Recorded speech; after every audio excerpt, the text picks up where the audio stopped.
और आइए अब जश्न आजादी के मौके पर रिटायर्ड आईएएस मनोज शर्मा से सुनते हैं देशभक्ति से ओतप्रोत कविता। नमस्कार।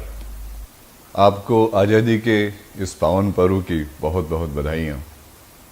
चूंकि अवसर है आज़ादी की वर्षगांठ मनाने का, तो उसी पे एक कविता कि कभी तो सुलझेगी ये डोर।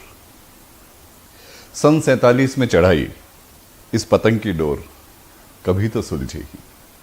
अभी तो कभी आरक्षण में उलझती, कभी संप्रदायों में, मजहबों में, कभी उलझती संविधान संशोधनों में। हवा में कभी लहराए तो देखूं 3 रंग की पतंग।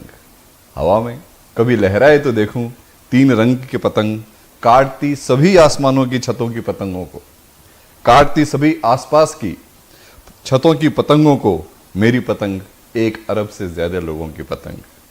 कभी तो पेच लड़ाने की कुव्वत जागेगी, कभी तो सुलझेगी ये डोर, कभी तो सुलझेगी ये डोर। बात करते हैं परमपिता परमेश्वर की कि वो कब हमें उसका अनुभव होता है। शीर्षक है इसका मतलब तुम आसपास।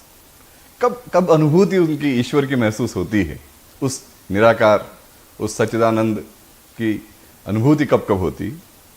इसका मतलब तुम आसपास कि जब हंसों का सुन प्रणय राग, पत्ते चहके माटी महके,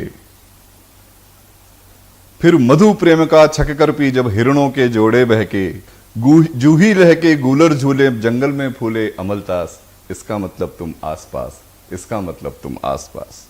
कि जब भोर की शीतल वायु में एक जल तरंग सी घुल जाए, जब भोर की शीतल वायु में एक जल तरंग सी घुल जाए, फिर शिशु से भोले दिनकर की जब बाल रश्मियां मुस्काएं, और जम्हाही लेती रात कहे स्वागत है तेरा ए प्रकाश। इसका मतलब तुम आसपास, इसका मतलब तुम आसपास।